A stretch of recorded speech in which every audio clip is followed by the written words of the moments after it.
Hello, my friends, and welcome back to Italy, a place to love YouTube channel. Okay, so today we are going into a new episode about the 20 regions of Italy, and as you can see, today we are going to talk about Puglia region.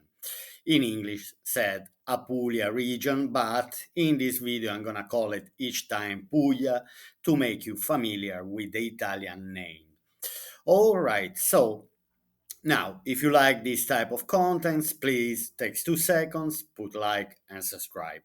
Okay, so let's start our journey into Puglia region. So we start from this image here, from this picture here, and this is a beautiful, beautiful castle. I think the picture is not paying back the beauty of this castle. It's a unique shaped castle because it's an octagon, so it's made of has the shape of an octagon of 8 sides, let me say, and so and is based very very close to where I live. It's actually 35 minutes driving from where I am. Is in BAT province, but province. So, but let's we'll find out more by reading and investigating. Now, Puglia, the sunny region between two seas and warm hospitality in places rich in history. Located in the heart of the Mediterranean, it is a magical combination of artifacts, history, art, and unspoiled nature, amidst beautiful coastline and picture postcards landscapes. This is Puglia, a region of golden beaches and crystal clear waters, intense flavors, and fascinating destinations. Castel del Monte, the one we saw in the picture before, the island passing through towns kissed by a unique and unforgettable light. All right, so okay, so here we have a map of Apulia region. So let's start from the northern province. Okay, so in the northern part of Puglia, we have Foggia province. Now, Foggia is not one of the most popular or renowned places in Apulia region, but it's beautiful for the Gargano Peninsula. So for this area here that has beautiful coastlines and so very touristic place. Anyway, it's a unique with a magic forest called Foresta Umbra. Anyway, there are many beauties all over Puglia region. Then going southern direction, anyway, the northern part is bordering with Molise, Campania, and Basilicata. Okay, actually, that's where I am. I'm very, very close at the border where you see the mouse on the screen. That's where Monte Milone is. I will show you later. Then here we have another province called Barletta Andria Trani, that what is called BAT. Then we have bordering with Basilicata region. Then we have Bari province. Bari is also the capital of Apulia region, also bordering with Basilicata and the Adriatic Sea. Then we have Taranto province, another beautiful place in Apulia region, bordering with Basilicata and Ionian Sea. Then we have Brindisi province, very famous and touristic place. A lot of people are moving also in Brindisi province with Lecce province, having the coastline in the Adriatic Sea. And then the very last province at the bottom of the hill. So we have Lecce province, where Salento area is actually the southern part of Lecce province, called Salento, but facing the Ionian Sea or the Adriatic Sea. So there are two different seas in Lecce province. All right, now let's. Okay, you can see yourself. You can enter if you are interested in discover more about Puglia. You can enter yourself in Italia.it and see all the things that Puglia region has to offer, and so on. So let's start reading and investigating about Puglia region now. Let's wait 1 second. Okay, so let's start reading. Puglia, pulsing heart of the Mediterranean, cradle of ancient civilizations, and with a spectacular sea. And I must agree. Okay, so for example, this is one of the picture of the many coastlines of Apulia region. This is one of the typical, for example. I think this is between has to be in Brindisi area, for example. I'd say it's in Brindisi province. Anyway, then let's start reading. Puglia is a jigsaw puzzle of wonders ranging from the Gargano to the Salento for over 930 kilometers of breathtaking coastline. So, yeah, let's spend 2 words. I mean, as we can see from the map, there's a huge, huge coastline that goes. Now, let me show you here on the map that goes anyway from here, from the top part where my where the screen on the mouse on the screen is, down to Taranto. So these are 930 kilometers of coastlines. Now, wild nature and a blue sea inviting you to dive into the water here, but excursion to truly masserias and historic villages should not be neglected. Now, masserias are farmhouse. That's what we call, for example, in the south of Italy, a farmhouse is masseria. Warm, reserved hospitality and mouth-watering cuisine make a holiday in Puglia truly memorable. All right, so now here on the map, I want to show you where actually I am. So basically, as you can see, for example, I made my previous video. I was here in Canosa. Okay, so that's where I went last time to make the olive oil, the extra virgin olive oil. Then I'm very, very close to anyway to Barletta, Trani. Canosa, Barletta, it's only 15 kilometers, for example. And then, anyway, Montemilone, that's where Montemilone is. Here there is the border with Apulia region. The closest town for me, if I want to go to Puglia, is Minervino or Spinazzola. These two towns that are actually very, very nice town, lovely towns. Now, origins and history of Puglia. Let's start reading. Let's keep reading. The historical name Puglia originates from the ancient population of the Apuli, who inhabited part of the region in the pre-Roman times. The first fossil remains of man date back 25,000 years and were found near Altamura. Altamura is another beautiful town in Apulia region. Here they are very, very close to Matera. Now, there are three towns, Matera, Altamura, and Gravina di Puglia, that are very particular for the rocky constructions. So particular, the territory is extremely particular over there. Here there are numerous finds from prehistoric times, including menhirs and dolmens. On top of that, Grotta Paglici is one of the most important Paleolithic sites in Europe, and the graffiti in Grotta Romanelli are extraordinary. I don't personally know these two places. I will investigate more myself. The Roman conquest was followed by a century of raids by the Saracens, who conquered Taranto and Bari. Yes, basically the Saracens were the Arabs who were keep constantly coming to uh, coming to raid the coasts and anyway to conquer, to try to conquer, to steal goods and so on. Anyway, this is the history of the Mediterranean Sea. Now, the period of greatest splendor in Puglia dates back to the reign of the House of the Swabians. In Italians, the Swabians, we say gli Svevi, thanks to the figure of Friedrich II of Swabia, who was King of Sicily, Duke of Swabia, King of the Romans, and later Emperor of the Holy Roman Empire, as well as King of Jerusalem, called Stupor Mundi and Puer Apulia. He was beloved for his strong personality. So that castle that we saw in the very beginning was actually built by Frederick II of Swabia, Federico II di Svevia, Stupor Mundi.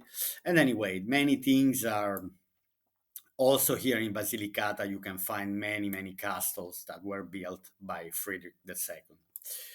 Now, the main cities in Apulia, of Apulia region. The journey of discover of Puglia starts from Bari, its capital. The old town, known as Bari Vecchia, the old Bari, Vecchia means old, is a maze of narrow streets where folklore and tradition have a unique liveliness. This is where the Basilica of St. Nicholas stands, one of the favorite center of the Orthodox Church in the West and spectacular example of Apulian Romanesque architecture. Now, why this is important, for example, about the Orthodox Church? Because the Byzantine Empire. Anyway, so what was left from the Roman Empire, what we used to call the Eastern Roman Empire after the fall of Rome, lasted 1,000 years longer than the Western Roman Empire, and they changed name to Byzantines. So, and Puglia will always been, during these 1,000 years, always been under the influence of the Byzantines, and so on. That's why also the Orthodox Church is very well connected to Apulia region, even if there are not many followers of this church nowadays. So, not far, you can visit the Swabian Castle of Bari, the city landmark building, an imposing fortress that is now a museum. Lecce is no less great, the city of the famous and sumptuous Baroque and stone embroidery, a fundamental culture center of the Salento, known as the Florence of the South. An icon of the region is Alberobello. Alberobello is a must to visit, a popular tourist destination thanks to its famous trulli. Now, the trulli houses, I think most of you knows the shape with this cone roof shape. Anyway, these ancient cone-shaped dwellings dating back to the 17th century, now protected by UNESCO. The beating heart of the Valle d'Itria, I also talk about Valle d'Itria, mainly is Brindisi province. Between Brindisi and Bari province, there is this area where a lot of expats are relocating and buying property in this area. Also known as the Valley of the Trulli, stretches between the provinces of Bari, Brindisi, and Taranto, so also Taranto province, and is dotted with charming whitewashed villages with a fairy-tale atmosphere where you can lose yourself in beauty. Collect the white city for the lime covered houses that characterize the town center. Ostuni offer a stunning view of the hill where it lies. Several times awarded for its beaches, it offers an enchanting sea. I have to agree, I've been there many times and I love Ostuni seas. Even if Ostuni is not actually on the sea itself, it's 10 kilometers from the sea, the old Ostuni, then there's Marina di Ostuni, that is actually on the sea. That's where all Ostuni people are going when they want to go to the sea. What to see in Apulia? 6 unmissable sites. Let's keep reading. Now, among the stops to experience an authentic and wonderful Puglia, four stand out, starting with the entire Salento area in southern Puglia, bathed by the Ionian and Adriatic seas, and known for its beaches, among the most beautiful in Italy. I'd say between Sardinia, Sicily, and Calabria, there's a big competition. Let me say, I can't say among the most beautiful anyway. It boasts a coastline with some high rocky stretches, but mostly fine sand. The area is characterized by olive trees, dry stone walls, baroque towns, masserias, and thousands-year-old village. Popular locations include Gallipoli, Otranto, Lecce, and Santa Maria di Leuca. Santa Maria di Leuca is at the very, very bottom, the very last town in Apulia region. Also worth a visit are the Tremiti Islands. Actually, Tremiti Islands really worth a visit.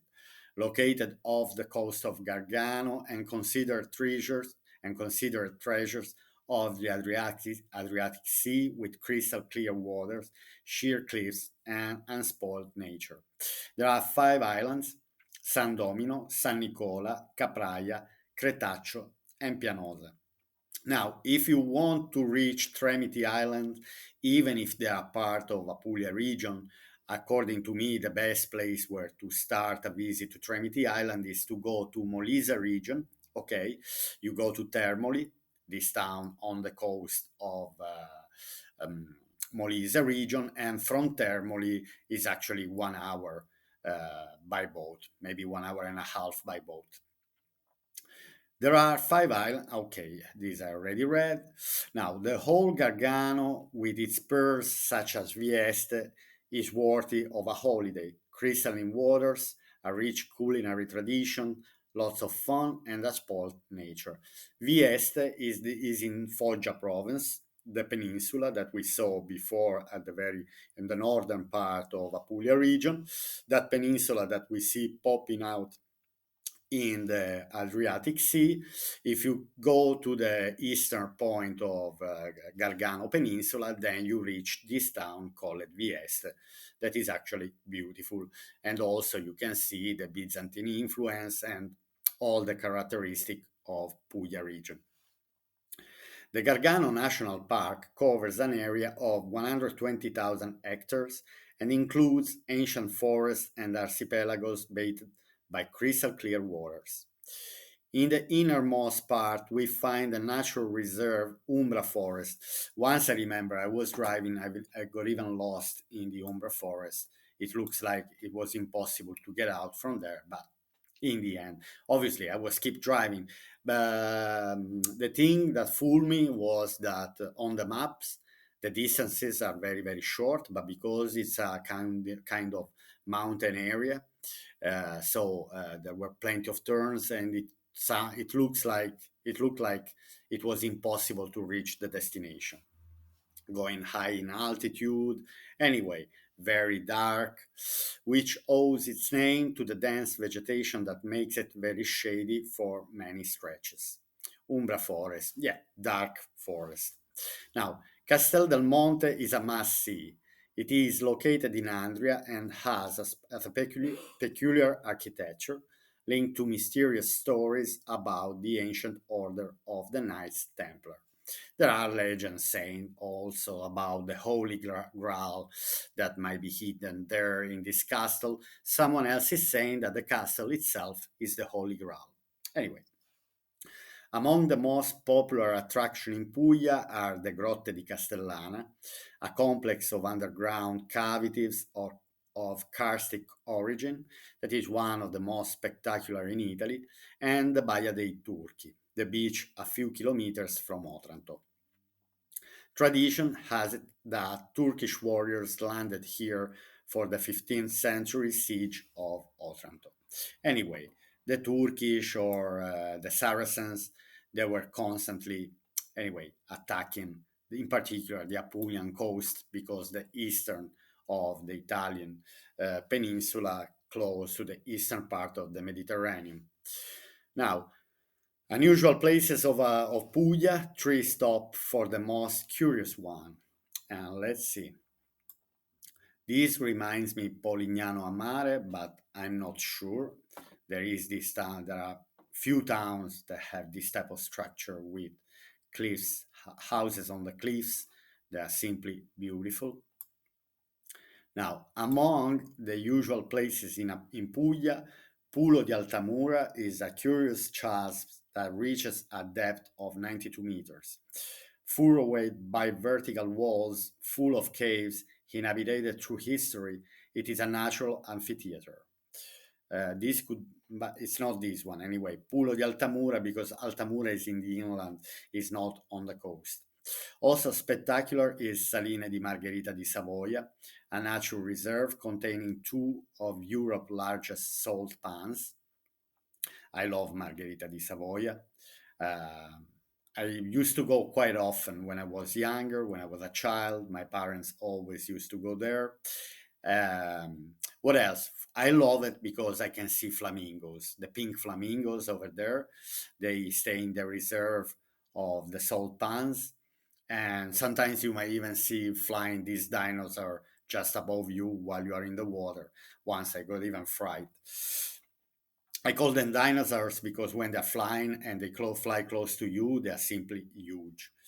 Finally, the Abbey of San Vito in Polignano a Mare, the main attraction of the town, is definitely worth a stop. Polignano a Mare is worth a stop. It's simply beautiful. The Church of Benedictine Foundation dates back to the 10th century. Then, typical products of Apulia, five delicacies to taste. Now, la cucina pugliese, Apulian cuisine, is a concentrate of unique flavors and typical products, starting with the Bari focaccia, Bari pizza, high and crispy, topped with fresh tomato and Barisan olives. Pasta is a main ingredient in traditional recipes, including orecchiette recipes, including orecchiette. Orecchiette is my favorite pasta shape. Each time I'm gonna eat pasta, if I can, I go for orecchiette, always. Raw and concave, and cavatelli, small, elongated, and hollow gnocchi. Also symbolic of the area are the taralli pugliesi, both sweet and savory and ring-shaped. Delicious to munch at any time of the day, and the bread from Altamura created with sourdough, water, sea salt, and remilled durum with semolina grown in the area. Okay, now we are nearly at the end. Events in Apulia, an opportunity in eventi in Puglia, events in Apulia, an opportunity not to be missed. Let's see what they're saying. Among the events that enliven Apulia is the Sagra della Pittula in Surano. Pittula, that's interesting. A Christmas market where you can taste pittule, small balls of leavened dough fried in hot oil. Now, these are typical in all the area, from Apulia also to Basilicata. I remember my grandmother making this type of dough, then deep fried in extra virgin olive oil. It used to be amazing. Here in Montemilone, la pettola. That's what we call it, la pettola, la pittula. Anyway, my friends, so I hope you enjoyed this video about the 20 regions of Italy, discovering Puglia region, and so on, my friends. So I'll see you to the next episode about the 20 regions of Italy to discover in alphabetical order. All right, my friends, I'll see you to my next video, and put like and subscribe if you watch up to now. Bye.